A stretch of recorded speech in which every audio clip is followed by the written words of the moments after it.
pendant 1 heure, nous allons vous présenter ce jardin de Liancourt, vous le faire visiter, essayer de vous faire rêver, comme nous, on a été émerveillés en travaillant sur ce jardin.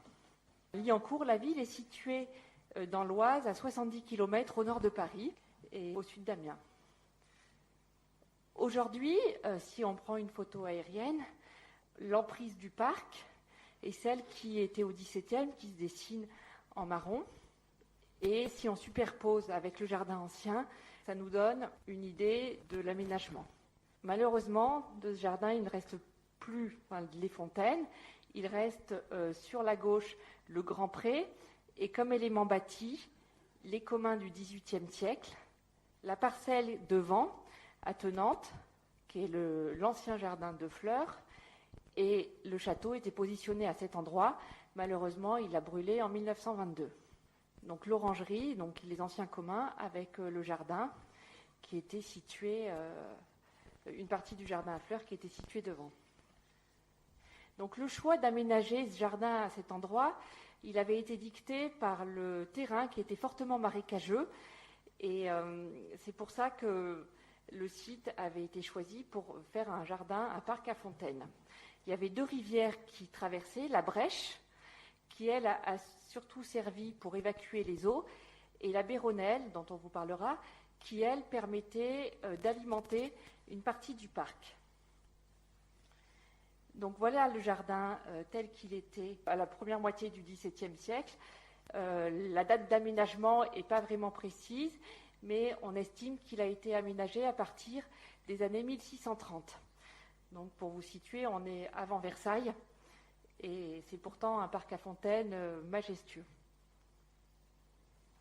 Alors avant toute chose, avant de nous plonger dans la promenade et dans le parcours des fontaines de Liancourt, on va faire un petit tour en arrière parce qu'il faut comprendre le contexte d'aménagement, le contexte culturel dans lequel ce jardin a pu émerger. Pour cela, on va se baser donc sur des exemples, notamment des exemples issus de l'ouvrage de Jacques Androuet du Cerceau, le premier volume des plus excellents bâtiments de France, publié en 1576-1579, qui nous donne un panorama de l'architecture du XVIIe siècle et notamment des jardins conçus à cette époque. Donc on commence avec le jardin de Gaillon dans l'Eure. Donc on va revenir à Liancourt, hein, vous inquiétez pas, mais c'est vraiment pour pouvoir vous faire une idée, une image vraiment mentale de l'évolution qu'on va pouvoir voir vraiment s'affirmer à Liancourt en une 60aine d'années. Donc le château de Gaillon, là on remonte encore début cette fois du XVIe siècle, a été aménagé par le cardinal d'Amboise entre 1502 et 1510. C'est le premier château de la Renaissance en France, inspiré des modèles italiens. C'est aussi le premier jardin de la Renaissance en France.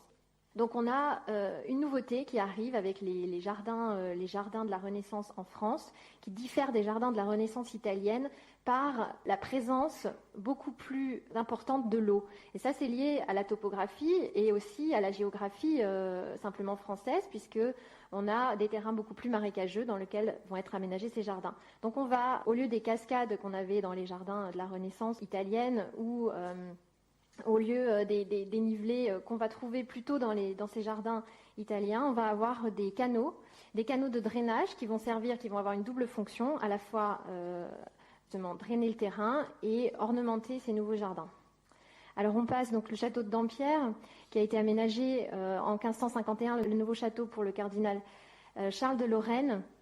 Et là, on voit les réseaux de canaux qui apparaissent dans ces jardins, et c'est ce qu'on va appeler les jardins d'eau à la Renaissance, et qui sont une spécificité française.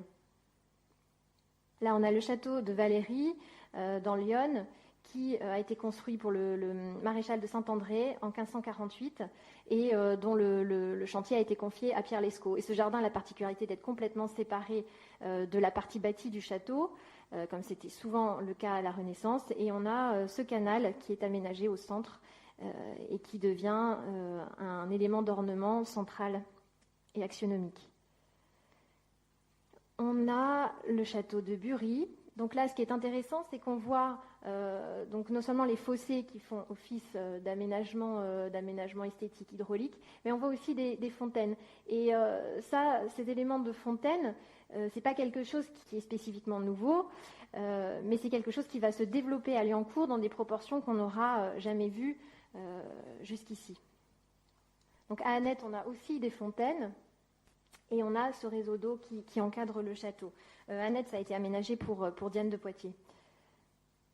Et alors Fontainebleau, donc puisqu'on a l'aménagement des maisons royales, Fontainebleau, là, on a un état du château en 1614. Je vous rappelle ce que disait Christelle, que le jardin de Liancourt a été aménagé dans les années 1630, même si on n'a pas de date précise. Donc c'est 15 ans avant le jardin de Liancourt. On voit par rapport au modèle du début du XVIe que l'eau est encore plus présente, et d'autant plus présente, et que les canaux ornementaux se multiplient.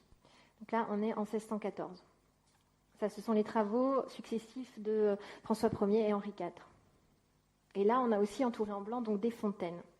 Et enfin, le château de Saint-Germain-en-Laye.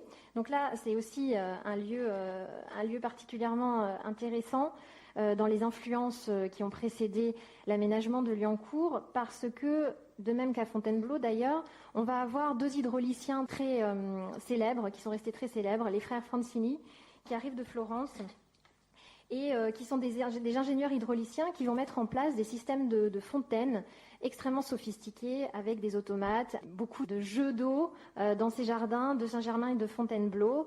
Et évidemment, on est en 1614, les contemporains connaissaient tous ces jardins et les modèles de l'époque circulaient et étaient connus. Par conséquent, Liancourt n'est pas arrivé par hasard, et les fontaines de Liancourt s'inscrivent dans cette tradition qui s'est construite petit à petit au fur et à mesure du XVIe siècle.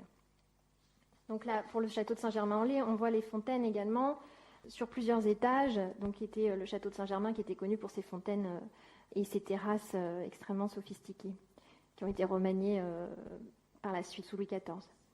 Donc là, par la suite, quelques modèles de fontaines. Là, vous voyez la fontaine en marbre de Carrare qui a été importée pour le décor de la cour d'honneur du château de Gaillon, qu'on a vu au début, pour vous montrer qu'en fait, finalement, à Liancourt, ce qu'on va voir, c'est pas tant une évolution au niveau des modèles de fontaines, parce qu'il y a beaucoup de modèles de fontaines qui existent déjà au XVe, au XVIe, mais c'est plus la manière dont vont être mis en œuvre ces modèles de statues, la façon dont ils vont s'intégrer dans des nouvelles compositions hydrauliques et des nouvelles formes de bosquets hydrauliques. Là, vous avez une fontaine des frères Francini, donc ces ingénieurs hydrauliques dont je viens de vous parler, avec ces nappes d'eau qu'on va retrouver à Liancourt dans des modèles qu'on va voir par la suite au cours de notre promenade. Là, de nouveau, des modèles de grottes et fontaines avec le système de fonctionnement hydraulique, les tuyaux qui permettaient d'alimenter ces fontaines et qui vont avoir à peu près le même système à Liancourt. On reprend bien sûr dans les jardins qui naissent au début du XVIIe le savoir qui s'est accumulé au cours des décennies précédentes.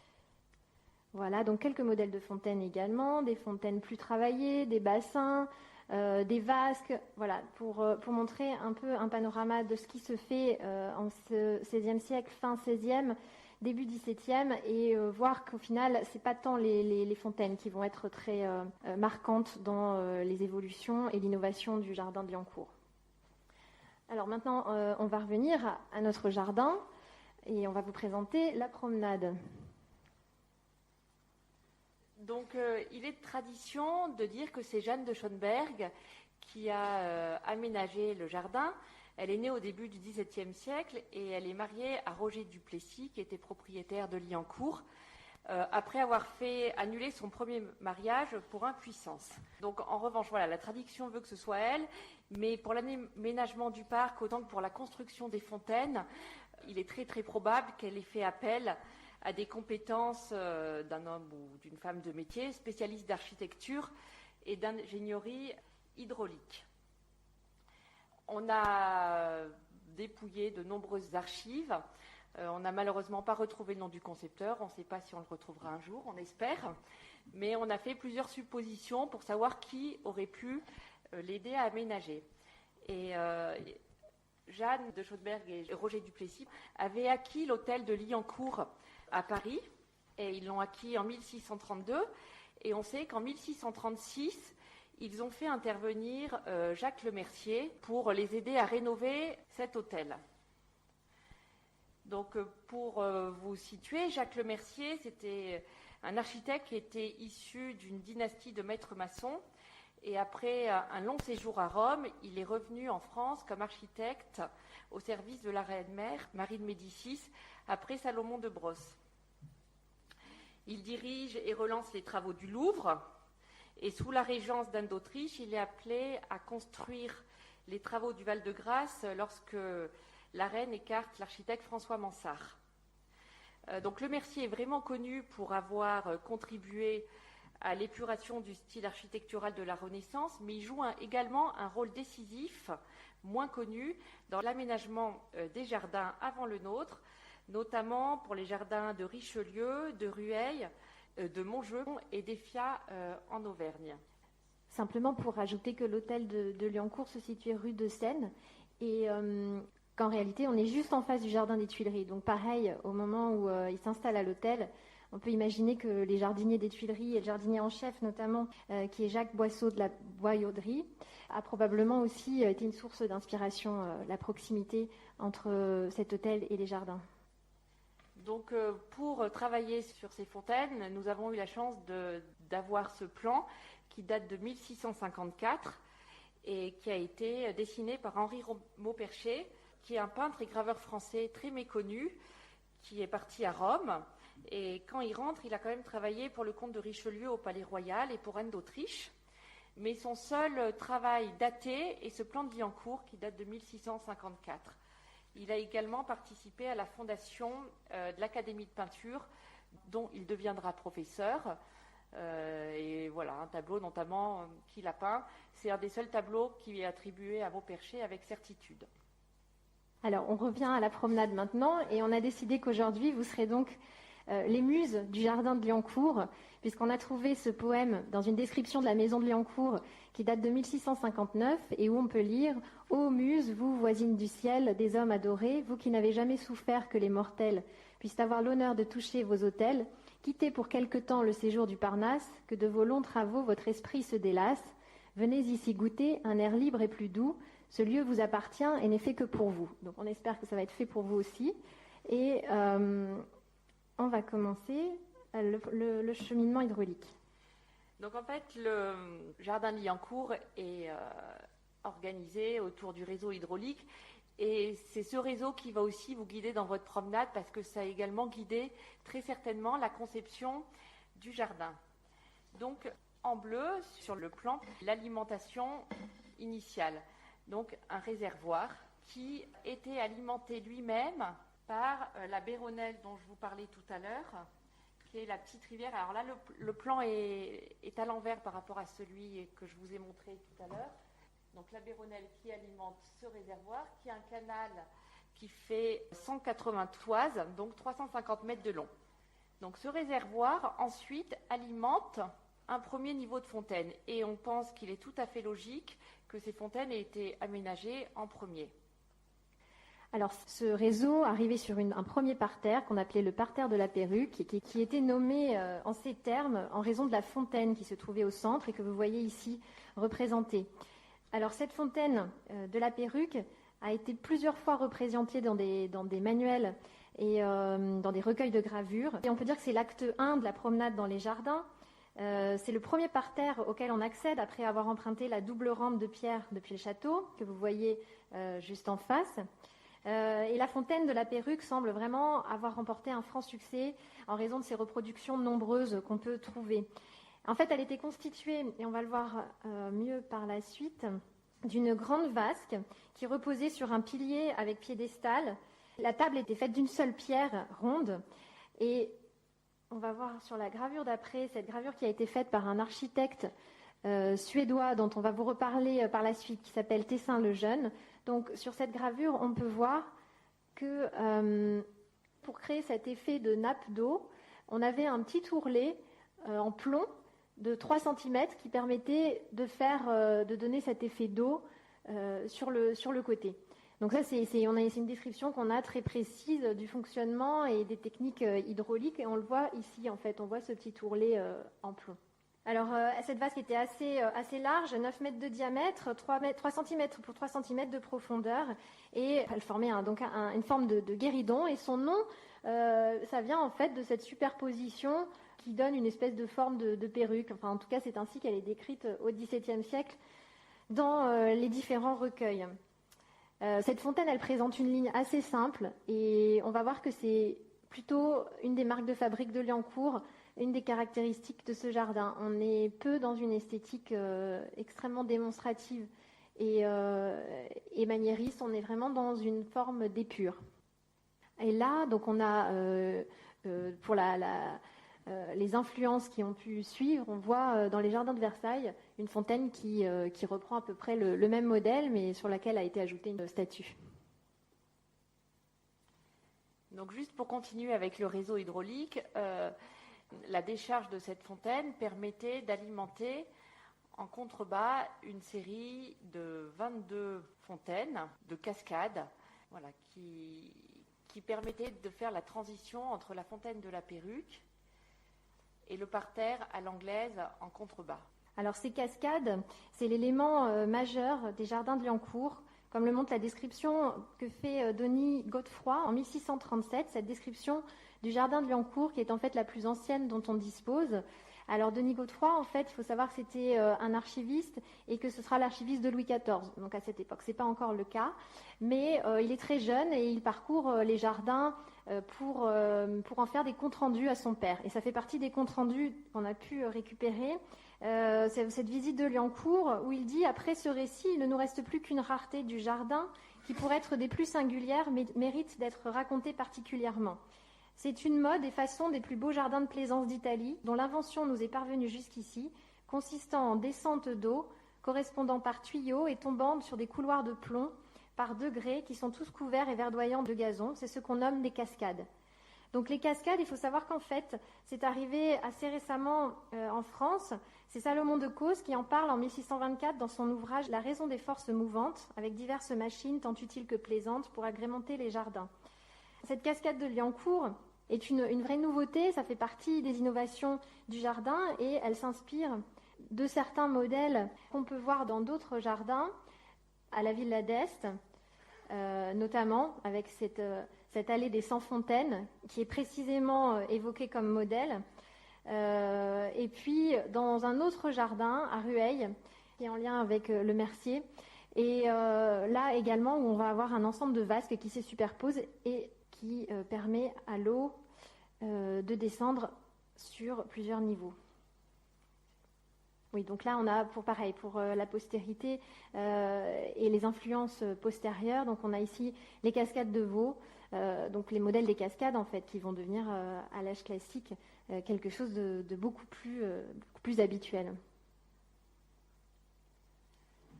Donc cette cascade permet d'avoir créé un dénivelé, car la recherche de la puissance de l'eau est une recherche qui a priori se retrouve sur tout le long du jardin, et ça permettait d'assurer une pression suffisante pour alimenter l'ensemble des fontaines. Donc ensuite, toutes les fontaines communiquent, aucune eau n'est perdue, et des cascades, on alimente le rocher, le bassin du rocher, puis également sur le côté, sur les parterres, 4 petites fontaines avec des jets qui permettaient d'agrémenter le jardin.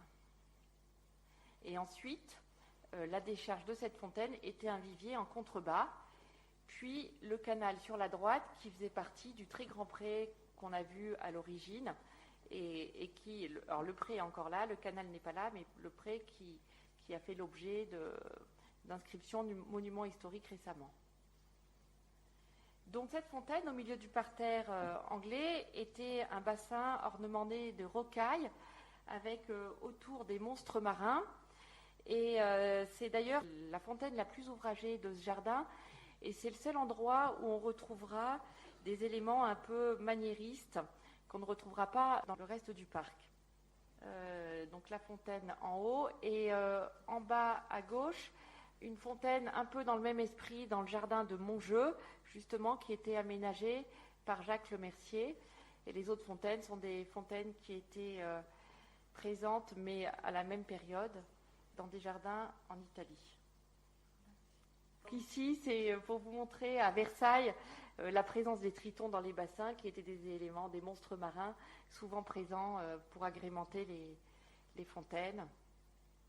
une influence qu'on retrouve également à Versailles, le Triton du Grand Trianon, puis dans la grotte de Rueil, justement aménagée par le Mercier, ou une grotte qui pivotait avec un système très ingénieux. Donc ce premier ensemble constituait en fait le premier ensemble hydraulique du jardin. Un deuxième était alimenté par la colline et permettait d'alimenter le parterre à fleurs. L'eau était ensuite redirigée vers le parterre de la Perruque pour justement contribuer à faire jaillir les fontaines. C'est ce parterre à fleurs justement qui avait été à l'objet de notre premier travail pour le dossier d'inscription au monument historique du parc de Liancourt, car des recherches avaient été faites par l'INRAP et Jean-Louis Bernard qui avaient permis de mettre à jour, cette parcelle devait être réaménagée en jardin public, l'a d'ailleurs été, mais avant le réaménagement, des fouilles archéologiques avaient été commandées, et on a pu retrouver des traces des anciens bassins, et notamment de ce bassin à fleurs avec certaines conduites. Ce premier travail archéologique a mené à des prospections beaucoup plus importantes et a permis de redécouvrir l'ensemble de ce jardin. Donc le parterre à fleurs, donc l'eau jaillissait et la hauteur du jet était de 30-35 pieds, soit environ 10 mètres. Donc les ressources en eau devaient être trouvées toujours, et pour alimenter le grand parterre, la source d'approvisionnement était sur la montagne. La légende de cette gravure indique une hauteur de jet de 45 à 50 pieds, soit environ 15 mètres. C'est bien, ça nous a fait faire des petites conversions à chaque fois à lire. Et ce qui implique que pour avoir un jet de 15 mètres, il faut que le réservoir soit au minimum à une altitude de plus 15 mètres par rapport à ce parterre.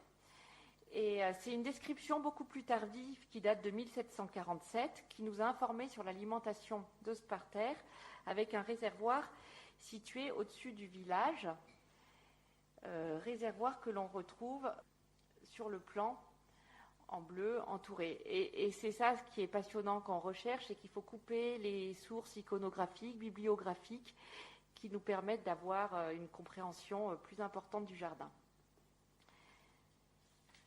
Et le choix d'aller capter l'eau sur les hauteurs, en fait, se retrouve également à Effia, en Auvergne, un château qu'on a visité, justement, qui a été aménagé, dont le parc a été aménagé par le Mercier à partir de 1630. Il aménage notamment le réseau hydraulique, il ceinture le parterre et récolte l'eau en 3 points, dont un situé à 10 km sur les hauteurs. Et en discutant avec le propriétaire, il nous expliquait que même en période de grande sécheresse, le maire le contactait quand tous les étangs aux alentours étaient vides pour remettre les poissons chez lui, parce que lui, il a toujours de l'eau. Il m'a dit qu'il n'avait jamais vu ça vide, même le niveau baissé, ce qui témoigne vraiment de l'ingéniosité, de l'acheminement de l'eau et de la maîtrise à cette époque déjà. Donc le grand parterre, voilà, avec le jet. Le parterre avait un centre qui était un bassin tréflé, un modèle qu'on retrouve dans certains autres jardins à cette période. Donc pour continuer à aménager le jardin, on a déjà vu ce réseau hydraulique. Un deuxième a été créé pour, derrière, alimenter le canal de l'Escaut, qui était lui-même alimenté par la décharge du petit parterre à fleurs, plus par la décharge du Granger. Il permettait ensuite d'alimenter le bassin des 25 fontaines, le bassin des 17 fontaines et le bosquet, le bassin de l'Ovale, qui lui-même alimentait le bassin des 5 fontaines. Donc à ce stade de la promenade, on comprend très bien une description qu'on a retrouvée dans un recueil très ancien qui compare le réseau hydraulique aux veines d'un corps humain. Puis des conduits secrets, des routes souterraines, autant qu'un corps humain en capterait de veines. La voiture partout, tantôt elle sort avec violence, tantôt avec moins d'effort, tantôt avec douceur, tantôt elle balère. C'était pour la description de l'eau au sein du jardin. Le canal de l'Escaut, qui était donc juste a priori une décharge, était quand même agrémenté de part et d'autre de petits pavillons et les bassins qui étaient dans les bosquets, donc le bassin de l'Ovale, dont on retrouve à Versailles un bassin avec une forme similaire, le bassin des 5 fontaines, et la nappe d'eau des 17 fontaines et chandeliers que Marie-Caroline va vous décrire. Alors là, on arrive dans un bosquet qui, pareil que les 2 bosquets du début de la promenade, étaient connus et ont fait l'objet de beaucoup de descriptions et de beaucoup d'iconographie aussi. Alors ce bassin, en fait, c'est une nappe d'eau, et ça c'est également une des particularités qui naissent à Liancourt, c'est-à-dire qu'on a donc tous ces canaux de drainage et ces canaux ornementaux qui ornent les jardins de la Renaissance, mais à Liancourt on va avoir l'apparition de tout ce qui s'appelle les miroirs d'eau, les parterres d'eau, les nappes d'eau. Et ça, c'est quelque chose de très nouveau, c'est-à-dire que l'eau s'étire. Il y a un mouvement d'allongement des pièces d'eau qu'on n'avait pas eu jusqu'ici. Jusqu'à présent, on était vraiment sur des proportions beaucoup plus réduites. Et ça, c'est vraiment une forme de transition avec ce qu'on va avoir à Versailles, puisqu'on vous montre depuis tout à l'heure des exemples de Versailles aussi. C'est pour vous montrer cette progression au fil du temps. Là, on est 30 ans avant Versailles, 30-40 avant Versailles. Et donc, à Liancourt, vraiment naît ce modèle du miroir d'eau, c'est-à-dire de ce grand parterre d'eau qui va permettre de refléter la lumière, d'allonger les perspectives, de faire rentrer une symétrie et un ordonnancement classique dans les jardins. Alors, cette nappe d'eau des 17 fontaines, on la voit ici, représentée un peu différemment, sous un autre angle, à vol d'oiseau. Et on la voit également représentée ici par cet architecte suédois. Donc cette représentation est plus tardive, fin du XVIIe, mais elle montre et elle explique comment fonctionnait cette fontaine.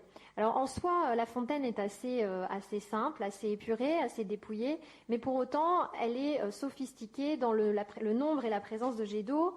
Donc c'est 17 fontaines qui sortaient par-dessus une table en plomb, et avec également, comme on avait tout à l'heure pour la fontaine de la Perruque, ce petit ourlet en plomb qui permet de créer cet effet de cascade. La cascade, elle, faisait environ 1,50 m, 2 m.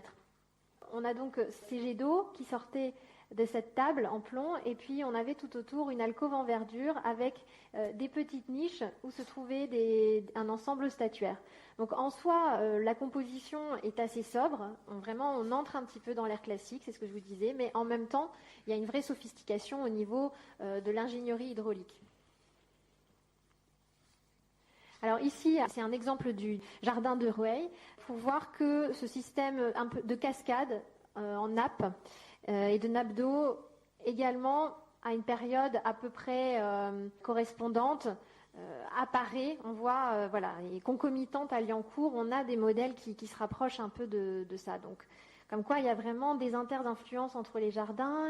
Il y a des personnages dont probablement l'intervention a donné des idées, que ce soit le Mercier ou certains jardiniers, d'un jardin à l'autre. Voilà, on se transmettait ces idées, ces modèles. Le pré des 25 fontaines, alors là également un ensemble hydraulique très élaboré. Ici on a la machine hydraulique dont on va vous parler qui faisait jouer 12 grands jets et un bouillon composé de 25 fontaines. Donc ils appelaient ça un bouillon puisqu'en effet l'effet d'eau était très, très mouvant, très bouillonnant. Comme son nom l'indique, et ça nous permet aussi de nous rendre compte que dans ce jardin, on avait des formes très diverses d'eau. On avait de l'eau très calme sur les canaux, sur les miroirs d'eau, dans les bassins. On avait de l'eau mouvante, et donc l'eau prenait des formes, de l'eau ruisselante, de l'eau en nappe. Enfin voilà, toutes les formes possibles se développent à Liancourt, ce qui n'était pas le cas avant. Ça aussi, c'est quelque chose de nouveau dans la démultiplication des manières de faire intervenir l'eau dans le jardin. Donc il y a une variété qu'on n'avait pas auparavant.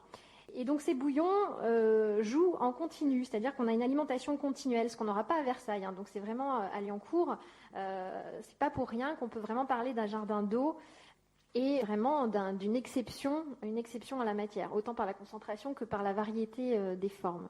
On voit aussi d'ailleurs sur cette cascade qu'en fait on a différents plateaux, différents niveaux, et que selon les dessinateurs, on a des variantes sur la manière de représenter cet ensemble. C'est des erreurs de représentation qui font partie de notre iconographie.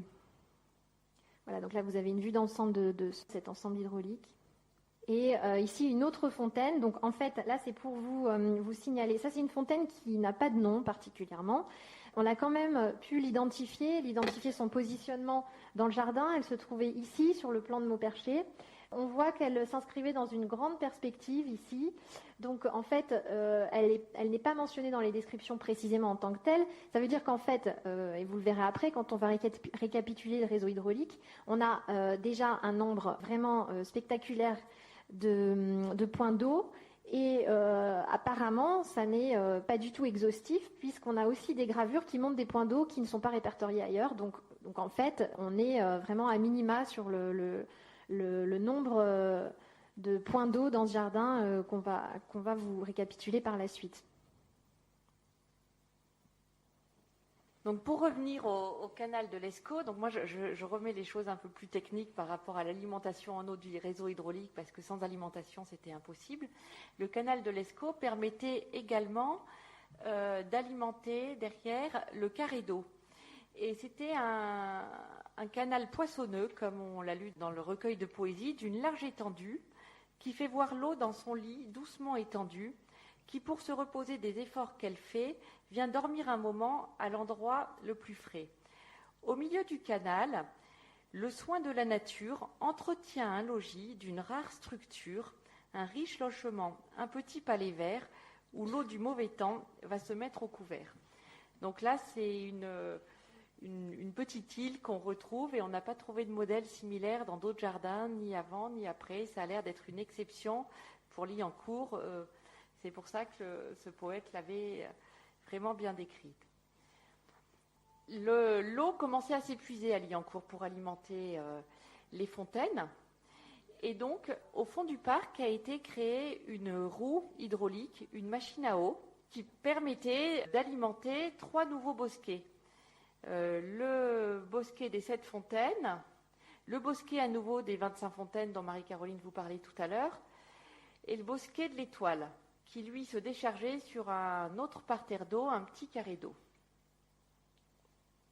Donc l'ensemble était alimenté par une machine, également décrite, qui faisait un bruit surprenant tel d'un tonnerre, qui mécontenterait du ciel, gronderait sur la terre. Là, des flots furieux, étonnants par leur bruit, l'eau d'un puissant effort combattant jour et nuit, tantôt portée en haut, tantôt précipitée d'une forte machine, est toujours agitée. L'avantage de cette machine, c'est justement qu'elle fonctionnait jour et nuit, et qu'elle permettait d'alimenter l'ensemble des bassins situés en haut. Les archives nationales contiennent un dessin de cette roue qui était composée de 80 caissettes qui remontaient l'eau de la rivière. La roue faisait un diamètre de 16 mètres de haut, donc ce qui permettait ensuite d'avoir des jets de cette hauteur dans cette partie du parc. Alors on vous expliquera après, on a rencontré des ingénieurs des arts et métiers, parce que Liancourt était le berceau de l'école, qui rêvent la remettre, donc on plaide pour ça, pour la remettre en fonction. Donc en haut de la roue, il y avait un canal qui permettait de récupérer l'eau et la redistribuer. Et parmi les bosquets qu'elle alimentait, les fontaines, la vue du pré des 7 tilleuls de Liancourt, qui avait un jet, on voit là sur la gravure, très très haut, ce qui permet de confirmer que cette roue permettait de remonter l'eau à une certaine hauteur et de la redistribuer de façon à ce qu'elle puisse jaillir. Et justement, comme je suis dans un moment un peu plus technique, je crois que c'est les arts et métiers, où c'est l'ingénieur de l'INRAP qui avait commandité à des ingénieurs de l'école centrale de Paris de mener un projet pour évaluer le débit d'eau. Alors c'est des calculs vraiment que je serais incapable de vous restituer, mais le réseau hydraulique faisait une longueur de 10 km et nécessitait 10 000 mètres cubes pour alimenter toutes les fontaines. Ils ont fait leurs calculs, et en fin de compte, comme il y a beaucoup de décharges d'une fontaine à l'autre, ils ont évalué à 7000 mètres cubes le débit d'eau. Mais bon, si d'autres avaient envie de continuer les calculs, ça peut toujours être intéressant de prolonger. Et donc là, on a le récapitulatif, tous les points d'eau du jardin. Donc, vous allez retrouver en bleu les fontaines et les bassins qui sont représentés. Donc, tous ces bosquets qu'on a déjà évoqués. Le parterre à l'anglaise, la fontaine centrale avec les tritons, les monstres marins, donc la fontaine du rocher. Les cascades qui faisaient la transition entre la fontaine de la perruque et la fontaine du rocher. De l'autre côté, le parterre des fleurs, qui correspondait donc aux communs, c'était le parterre des communs. Le grand G, avec son bassin tréflé, et ici, la fontaine du grand parterre. Maintenant, les parterres, nappes et miroirs d'eau, que vous voyez, le grand carré d'eau, le petit carré d'eau, les 7 fontaines, les 25 fontaines, les 17 fontaines, ici le vivier, et puis maintenant les canaux de drainage et d'ornement, parce que c'est pas fini, il y a encore les canaux de drainage. Donc, on a donc sur la droite un ensemble hydraulique dont on ne vous a pas parlé, qui s'appelle le précaré en île, qui ça est une structure qu'on a vu apparaître à la Renaissance et qui en fait est un réseau de doubles canaux qui encadre une promenade et un pré sur lequel en fait l'idée était de ne jamais marcher pour que le pré soit juste un endroit dont on profite depuis la promenade au milieu des canaux. Donc les canaux du parterre à l'anglaise, la demi-lune à l'entrée du château et les douves et le canal de l'Escaut. Donc tout ça pour vous dire, pour récapituler que donc on a 72 jets et fontaines qui sont répertoriés dans les sources du XVIIe siècle, 9 bassins, 6 nappes, miroirs d'eau, parterres d'eau, 8 canaux de drainage ou d'ornement, et avec un mélange d'eau calme, agitée, des bouillons, des cascades, donc un ensemble très varié et complet. Cet ensemble va être augmenté au XVIIIe siècle, on va le voir, et comme je vous le disais, a priori, ça n'est pas exhaustif puisqu'il y a un certain nombre de fontaines qui ne sont pas mentionnées. On peut d'ailleurs imaginer, par exemple, le potager se trouvait ici, et le potager devait nécessairement avoir un point d'eau, et en revanche, il n'est pas mentionné dans les sources. Donc voilà, donc un ou plusieurs points d'eau d'ailleurs. Donc voilà, c'est un exemple parmi tant d'autres qui montre que ces calculs sont à voir à la baisse. Et puis, on arrive sur la postérité du parc maintenant. Donc de la fin du XVIIe siècle jusqu'au milieu du XVIIIe siècle, les jardins n'ont pas subi de modifications profondes, mais en revanche c'est à partir de 1749 et l'arrivée d'Alexandre Louis, 5e duc de Liancourt, que s'amorce un grand début de remaniement du parc en jardin de style paysager en vogue. Cette transformation en style paysager sera faite par Monsieur de Villars. Donc là, comme vous voyez, l'ensemble des fontaines a disparu. Il reste le grand pré et un grand canal à l'opposé du réservoir d'alimentation. Ensuite, Frédéric François reprend la gestion du domaine et poursuit son réaménagement. Mais à la Révolution, il est amené à être exilé et pendant 7 ans, de 1792 à 1799, il revient ruiné, tous ses biens ayant été vendus, à l'exception de son château de Liancourt et de son parc.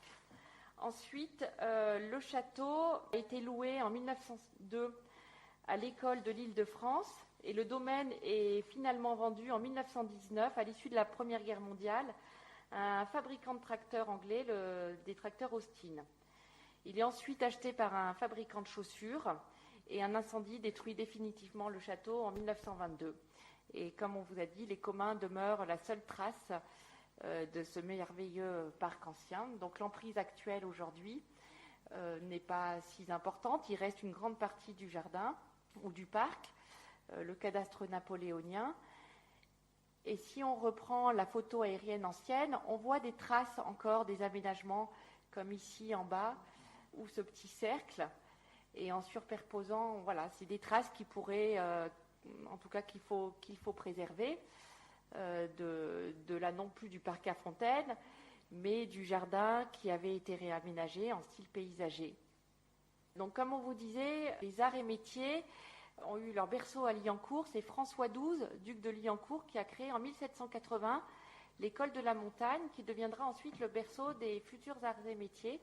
Et si on fait ce rapprochement, c'est qu'on a été en lien avec un ancien Gazard qui est passionné par Liancourt et qui a fait faire des plans récapitulatifs du jardin. Donc ici, c'est le jardin en 17e, tel qu'on vous l'a présenté.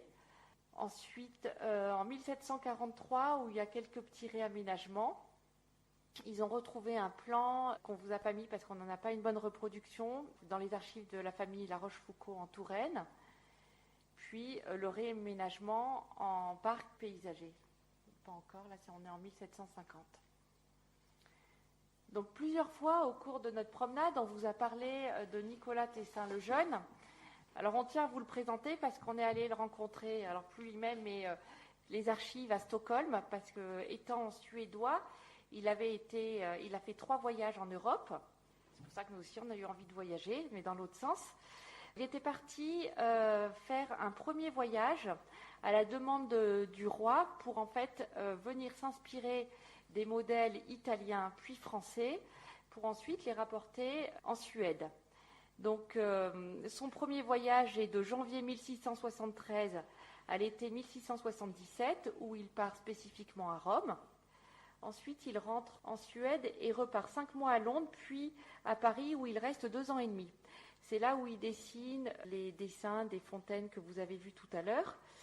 Il va à Versailles également et à Vaux-le-Vicomte. Ce seront des lieux qui auront une grande influence pour lui, mais aussi à Liancourt.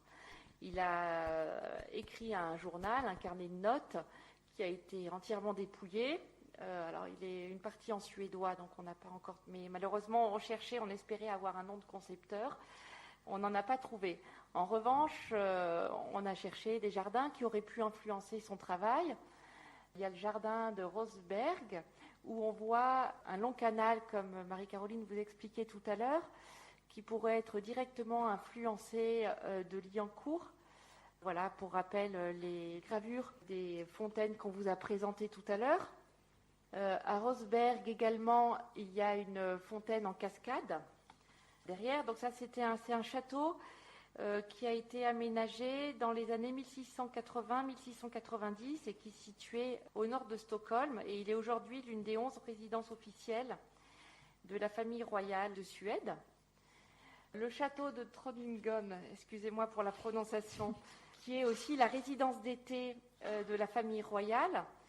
Donc là, en 1661, l'ancien château a été détruit par un incendie et Tessin le Vieux, parce que Tessin le Jeune était le fils de Tessin le Vieux, qui était l'architecte du roi, est chargé de reconstruire le château, puis le jardin, mais à son décès en 1681, son fils lui succède, et avec notamment l'aménagement des jardins baroques dans lesquels on voit très clairement une influence française, comme sur cette gravure, avec des fontaines, ou sur celle-là, avec des parterres, des jeux d'eau, et même en zoomant un petit peu, des cascades, comme on pouvait retrouver à Liancourt. Un autre jardin dans lequel on sait que Tessin-le-Jeune a travaillé est le jardin de Carlsberg, où là, l'organisation est vraiment très proche de celle qu'on a connue à Liancourt, surtout à droite du château, avec cette organisation des parterres de fontaines en dénivelé qui permettaient certainement d'avoir une forte pression pour faire jouer les nombreux jeux d'eau du jardin. Donc là, ce jardin, il a été construit dans les années 1670, mais malheureusement complètement détruit et transformé ensuite en jardin paysager, selon la mode de l'époque au XVIIIe siècle. Tessin le Jeune a dessiné de nombreuses roues, dont celle de Liancourt, avec nombreux détails. Malheureusement, on a beau chercher, c'est pour ça qu'il faut qu'on retourne là-bas. On n'a pas vu dans quel jardin, parce qu'il en a dessiné aussi en Italie, il en a dessiné à Chantilly. Dans quel jardin il aurait pu mettre à profit ses recherches en hydraulique, parce que il y avait 2-3 autres aussi dessins de roues hydrauliques sur lesquels, à chaque fois, il note précisément. Et ces roues hydrauliques, il les a dessinées au cours de son 3e voyage. Donc là, on a encore un petit espoir de trouver qui aurait pu faire Liancourt, parce qu'en 1687, il repart pour la 3e fois en France, cette fois en compagnie de Martin Thornhill. Ils arrivent à Paris et il est retourné en France pour dessiner justement des éléments qu'il avait oubliés ou dont il ne se souvenait plus. Et justement, ce Martin Thornhill a écrit également un journal riche en informations de 500 pages qui n'a pas encore été ni publié ni dépouillé. Donc peut-être qu'en trouvant un Suédois passionné, on pourra avoir des informations sur Liancourt, parce qu'on sait qu'il l'a visité.